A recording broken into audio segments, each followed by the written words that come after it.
Welcome back to Delore Factor Live. We're going to start talking about water. But before that, remind us, Susie, what is the name of the Zumba classes that we've been talking about tonight? It's called Zumba Dance Fitness with Tennille and Susie. All right. And let me just say, don't worry about the spelling. So don't make, if you think, oh, I'm not sure how to spell it, I'm not going to enter, don't worry about the spelling. Once we kind of, we gauge what it is you're trying to say, all right? So don't worry about that. Just start, because it's a great gift. Now, Ali, you are the water experts on the couch tonight. I'm going to start with the most basic of questions, which is water. What is water, and why is it so valuable in our lives? The most common definition for water is that it's a chemical compound, or better known as, or most commonly known as H2O. It's liquid at ambient room temperature, and it's vital for all forms of life. If, for example, like remember in space exploration, if you want to look for any signs of life on any planet, you look for water first. Normally, this is what that will propagate life.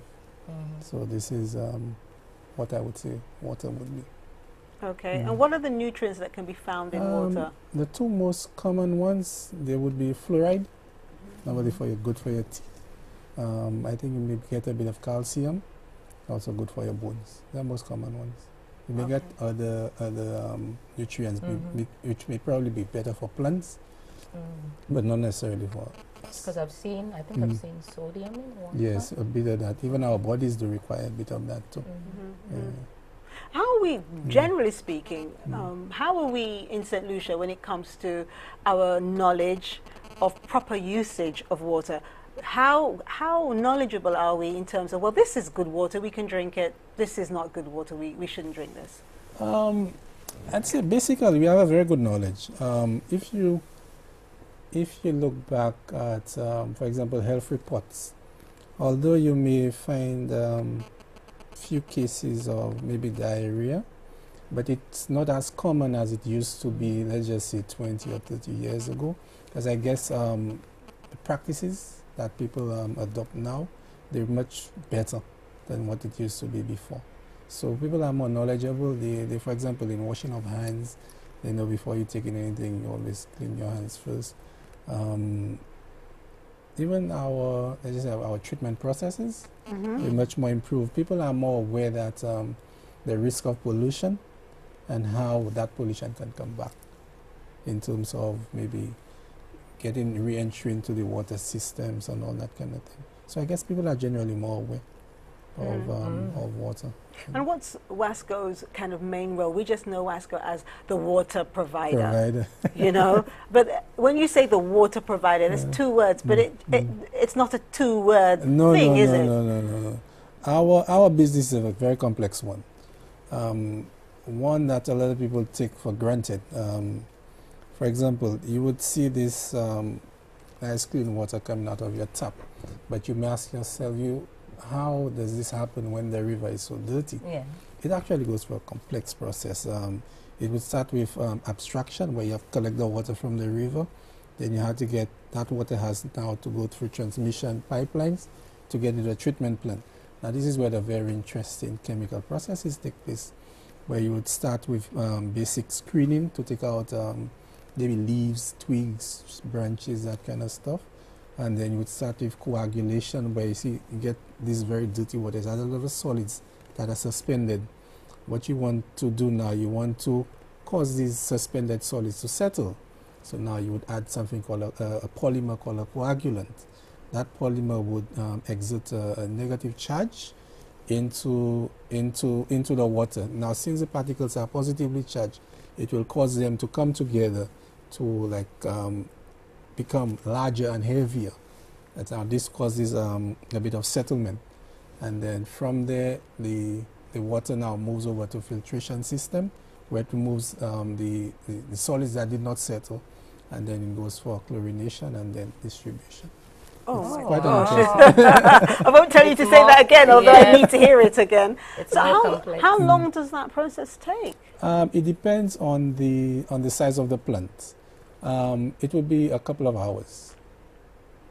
Yes, Okay. couple of Hours. yes. Okay. Yes. Okay. The larger plants, it would happen at a much slower process. Okay. And how is that water distributed? How many plants do we have in St. Lucia? And how do you decide where the water's going? We probably have, let's see, probably have around maybe 13 plants. Okay. Yeah, but they're of different sizes. The largest one is in Cicero, the Sewell's treatment plant. The second largest would be the Hill 20 treatment plant. Then you have Denry, then you have Beausejour, you have Grace, you have Canaries, you have Mico, and you have a couple of smaller ones. And how much water do they hold? I know it'll be different values, but Different sizes. different Okay. sizes, yeah. For example, with the Tibbles treatment plant, the largest one, it produces an average of 7.5 million gallons a day. Wow. That practically feeds the entire north of the island. Well, you have Hill 20 supplemented. Amazing. No, that's amazing. That is a lot of water. You've blown my mind there. I really did not expect you to come with those figures. Yes, I would come with it. I told you I'd come. So, yeah, I know. So how do we stop the rivers from running dry? Well, we can't really stop it from running. If we are irresponsible, Yeah. like we abstract more than the river is actually carrying, we can actually stop it. But the mere fact that we have reservoirs to impound at the time that people are not really using. So now you get the excess goes back to the river, and we use this impounded amount to distribute to people. Okay. Okay. Yes. Now, rainwater. What kind of qualities is it? Is it safe to drink rainwater? Because people say, "Oh, that's the best water." You know, drink your rainwater. Is that a safe thing to do? Rainwater is safe, but what the problem that you may encounter is how you store it. For example, you may have a container where let's just say, collect it from your roof. You know, you have probably bird droppings, bat droppings, rats, and all those kind of vectors. They can actually contaminate your water.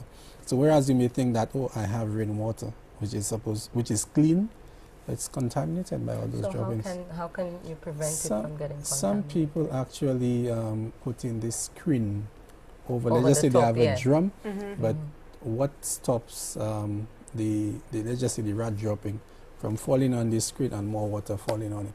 So it filters through the cloth. Oh, and you know what? It's like, in a way, even if the droppings don't get there, Yes, they can make Residues. juice. Yeah. I'm sorry, but I mean, let's say it, because a lot of people it's not crossed their minds. You know, you'd be very surprised. It's not crossed their minds that even if your guttering looks clean and you look and you see the water comes down, look clean, what if there's something in the guttering that you cannot see? The water's going through that. So it's going to, even though you may not have that taste of it, but it's actually gone through there, and then you're going to, and maybe that's why sometimes people get tummy upsets and Yes, things yes, like they that. don't know it. That's They why- don't know why. yeah, that's why it's always good to occasionally drop some bleach, Bleach or regular household bleach, chlorine? or House chlorine, Yeah, okay. into your stored water. Okay, and the stored water, would you advise to of course, to boil it if you're going to be using it Yes, for yes, that's for the safest cooking? thing to do. Yeah. Boiling takes care of a lot of the bacteria and viruses that may be present in that stored water. Okay. Okay. Now, you said earlier that generally we are quite good in St. Lucia, although some of us do take it for granted. In what ways do some of us take water for granted? For example, right, you may have a period where, let's say, like maybe during the dry season, you may have people still washing their vehicles like normal. You know, during the dry season, the amount that's available for distribution is significantly less.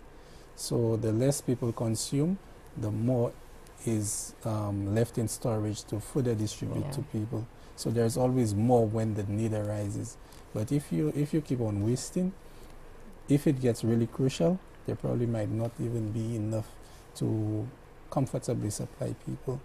So rationing will now become more severe, and you may actually feel the pinch even more. Because in my experience, I find that a lot of people still, even when we have a lot of water, don't know how to conserve it. For example, brushing the teeth. You don't let the shouldn't let the water run while you're brushing your teeth. You know, you close the tap. Little things like that. There are a lot of things that I think we can do better to preserve and conserve water in the everyday life. But you know the funny thing is that let's just say there's a drought. All of a sudden, everybody knows how to use this water. Yes.